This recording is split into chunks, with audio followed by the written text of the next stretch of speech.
Now we have given the introduction about this communication. Now we will give some definitions which are given by some linguistic persons. Huh? There are some and some I will narrate you. Communication is taken from by Latin word, right? It is known to you that most of the words in English are taken from other words, from other classical languages, such as Greek, such as Latin.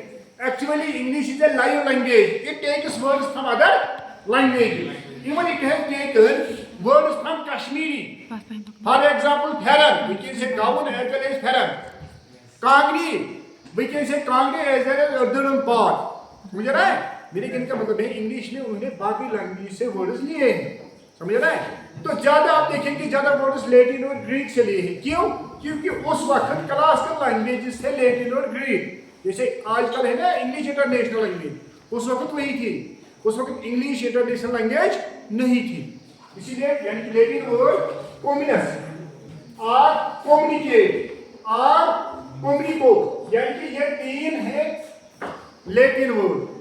तो ये उर्दू से लिया गया है communication. These three words mean to यानी कि इनका मायने है शेयर करना। हम क्या शेयर करते हैं? क्या पैसे हम शेयर करते हैं? नहीं। फिर क्या शेयर करते हैं? जो तुमने कल लिखा क्या? थॉट्स, गिव्स, आइडियाज, समझ रहा है? इमोशंस, फीलिंग्स, समझ रहा है? हाँ। Hence communication means the sharing of ideas और opinions और concepts, emotions और feelings। ये चीज जब हम शेयर करेंगे आपस में इंडिविजुअल लेवल पर, ग्रुप लेवल पर, किसी भी मीन्स से, formally, informally, through any channel, समझ रहा है? तो दैट इज कॉल्ड कम्युनिकेशन, समझ रहा है? हाँ, the science of communication is as old as mankind itself. या तो मैंने कहा है जब से इंसान इस दुनिया में आया है तो तब से कम्युनिकेशन भी वजूद में आई थी। यानी कि मेरे कहने का मतलब ये है कि जब से मतलब ये इंसान था इस दुनिया में, as old as mankind is so old is also this communication. हाँ, it is very easy to understand and describe the concept of communication, but it is very difficult। यानी कि ये समझना तो आपको समझ में आएगा सर कम्युनिकेशन क्या है, ये तो आसान है सर, आपस में बातें करना सर कुछ कहना, मगर जब आपको डिफाइन करना होगा, अगर मैं कहूँगा आपको डेफिनेशन कहो, उस वक्त ये मुश्किल होता है डिफाइन करना है। तो कोई डेफिनेशन है ग्रेट पर्सनालिटीज ने दिए हैं, कुछ यहाँ है, कुछ मैं अभी आपको फोन पर दिखाऊंगा। तो ये है कुछ डेफिनेशन, यहाँ आपको ये याद करनी पड़ेगी क्योंकि ये कोट है जो उन्होंने कहा है, ये वही है, ये कोट से, समझ रहा है?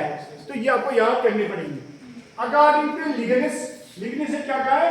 Communication is the process by which two or more people exchange ideas, facts, feelings or impressions in ways that each gives a common understanding of meaning, intent and use of message। देखो, अगर हम देखेंगे, हमने भी पढ़ा है, जब हम ये डिफिनेशन पढ़ेंगे, ये तो वही है। अब मतलब उन्होंने अपने लफ्ज में कहा है, मेरे कहने का मतलब कि आप भी कुछ कह सकेंगे, ये जरूरी नहीं है, वो भी इंसान है जिन्होंने ये डिफिनेशन दिए। इसने क्या कहा है? कम्युनिकेशन का प्रोसेस, सीधी सी बात है, तो प्रोसेस है बाय विच कम अज कम कितने होने चाहिए? कम अज कम एक ही नहीं, एक अगर बातें करेगा इसको पागल कहेंगे, है ना? वो किसी के साथ बातें नहीं करता है, खुद से बातें करता है, कम से कम दो होनी चाहिए, दो और मोर पीपल। तो क्या करते हैं? एक्सचेंज, जो हमने वहां कहा शेयर, यहाँ कह रहे हैं एक्सचेंज, सेम है क्या? आइडियाज, जो हमने कहा फैक्ट्स या फीलिंग्स। तो इसने भी कहा जो हमें पढ़ा है, हमने पढ़ा है मिसाल के आइडियाज, व्यूज, थॉट्स, आप इसे कहा है फैक्ट्स, इसने कहा, हमने कहा इमोशंस और फीलिंग्स, समझ रहा है? वही तो इसने भी कहा। और इंप्रेशंस, या अगर आपको इंप्रेस करना होगा, in ways that each gives a common understanding. मगर ये आपको ख्याल रखना है कि कॉमन अंडरस्टैंडिंग होनी चाहिए। जो आपको मैंने कहा है कि कोड मालूम होना चाहिए।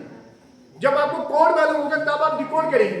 जैसे अब मैंने इससे पहले भी एग्जांपल दी है, वो मैंने कहा है अगर बिहारी या बंगाली होगा, जब वो बातें करेंगे तो हमें समझ नहीं आ रहा है, क्योंकि हमें उनके कोड मालूम नहीं है।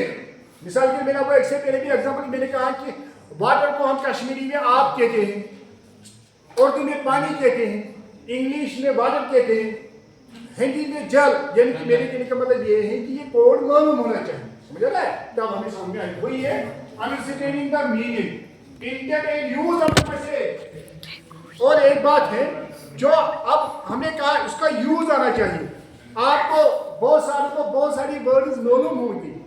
मैंने आपको शायद इससे पहले भी कल भी कहा है कि वर्ड का इंडिविजुअल मीनिंग नहीं होता है, इसका कंटेंट में मीनिंग होता है। कंटेंट में हम कहाँ यूज करेंगे। मैंने शायद आपको वो बुक की एग्जांपल थी, मैंने आपको विंड की एग्जांपल दी थी।